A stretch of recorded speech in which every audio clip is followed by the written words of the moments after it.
বাংলাদেশ অর্থনীতি অগ্রগতিতে অগ্রসর হবে, এটা ভারত চায় না। বাংলাদেশকে ভারতের করদ রাজ্যে পরিণত করার জন্যে এর মধ্যে একটি অন্যতম কাজ ছিল শিক্ষা ব্যবস্থাকে তারা ধ্বংস করেছে। ভারত বাংলাদেশকে সব দিক থেকে দুর্বল রাখতে চায়। আমরা কি দুর্বল থাকব? বাংলাদেশের স্বাধীনতা সার্বভৌমত্বের রক্ষা কবচ হলো ইসলাম। ইসলাম যদি না থাকে, বাংলাদেশের যুব সমাজের অন্তরে যদি ইসলামের চেতনা না থাকে, তাহলে আমাদের সীমান্ত থাকবে না। ইসলাম যদি না থাকে, তাহলে আমাদের এই মানচিত্রের যৌক্তিকতা থাকে না। ভারতকে কিছুতেই বাংলাদেশে তাদের এজেন্ডা বাস্তবায়ন করতে দেওয়া হবে না।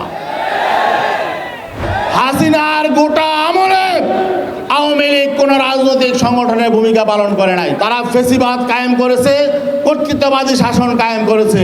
অতএব এই সংগঠনের কোন রাজনৈতিক অধিকার বাংলাদেশে থাকতে পারে না। আমরা আমাদের দেশকে রক্ষা করব, আমাদের জন্মভূমিকে রক্ষা করব, আমাদের রাজনীতি অর্থনীতি রক্ষা করব, আর বাংলাদেশকে মাথা উঁচু করে দাঁড়াতে হলে এখানে ইসলামী শক্তিকে যে নতুনভাবে জেগে উঠতে হবে। বাংলাদেশকে ভারতের করদ রাজ্যে পরিণত করার জন্যে এর মধ্যে একটি অন্যতম কাজ ছিল শিক্ষা ব্যবস্থাকে তারা ধ্বংস করেছে। শিক্ষা ব্যবস্থাকে ধ্বংস করেছিল তারা। শিক্ষা থেকে পরীক্ষা পদ্ধতি উঠিয়ে দিয়েছিল। আমাদের ছাত্র ছাত্রীরা, আমাদের সন্তানরা তারা লেখাপড়া ছেড়ে দিয়েছিল। আওয়ামী লীগ অটোপাস ব্যবস্থা চালু করেছিল। এটা কেন করেছিল? এই বাংলাদেশের ছেলেরা যদি, বাংলাদেশের মানুষ যদি শিক্ষিত হয়, তারা মাথা উঁচু করে দাঁড়াবে, তারা স্বাধীনতার পক্ষে কাজ করবে, বাংলাদেশ অর্থনীতি অগ্রগতিতে অগ্রসর হবে। এটা ভারত চায় না। ভারত বাংলাদেশকে সব দিক থেকে দুর্বল রাখতে চায়। আমরা কি দুর্বল থাকব? না, আমাদেরকে শক্তিশালী হতে হবে। আমাদেরকে শিক্ষা, সংস্কৃতি, অর্থনীতিতে শক্তিশালী হতে হবে। আরেকটা বিষয় আমাদেরকে মনে রাখতে হবে, বাংলাদেশের স্বাধীনতা সার্বভৌমত্বের রক্ষা কবচ হলো ইসলাম।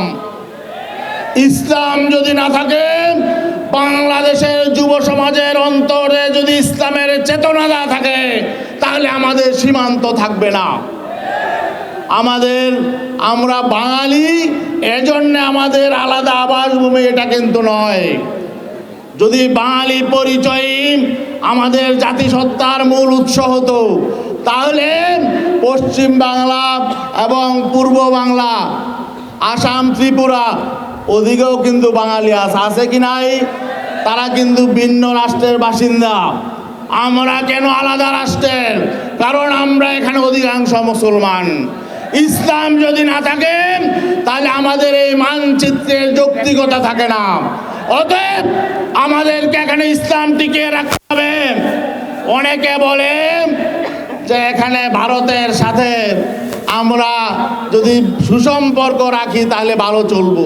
প্রতিবেশী রাষ্ট্র হিসাবে আমরা বৈরী সম্পর্ক চাই না, ঠিক আছে, কিন্তু ভারতকে কিছুতেই বাংলাদেশে তাদের এজেন্ডা বাস্তবায়ন করতে দেওয়া হবে না।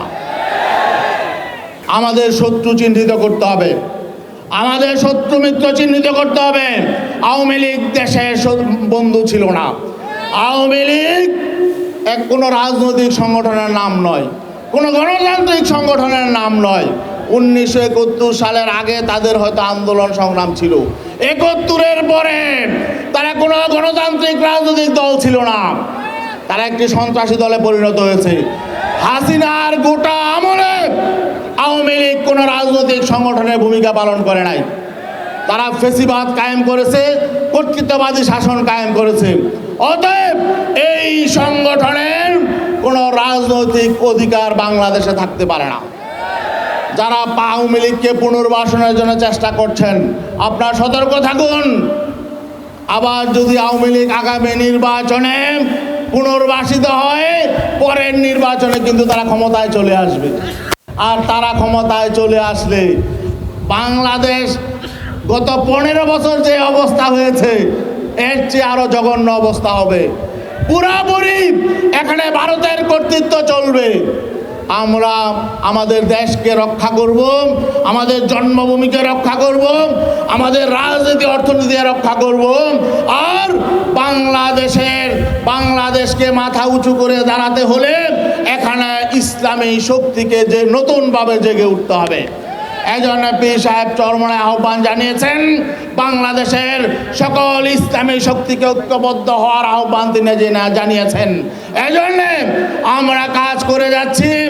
আগামী নির্বাচনে বাংলাদেশে আমরা চাই সকল ইসলামী শক্তি যাতে ঐক্যবদ্ধভাবে নির্বাচনে অবতীর্ণ হয় এবং আমরা বাংলাদেশে যাতে ইসলামী শক্তি প্রধান রাজনৈতিক শক্তিতে পরিণত হয়, এজন্যে ছাত্র আন্দোলনকেও সকল ক্যাম্পাসে কাজ করার জন্য আহ্বান জানিয়ে শেষ করছি। আসসালামু আলাইকুম রহমতুল্লাহ।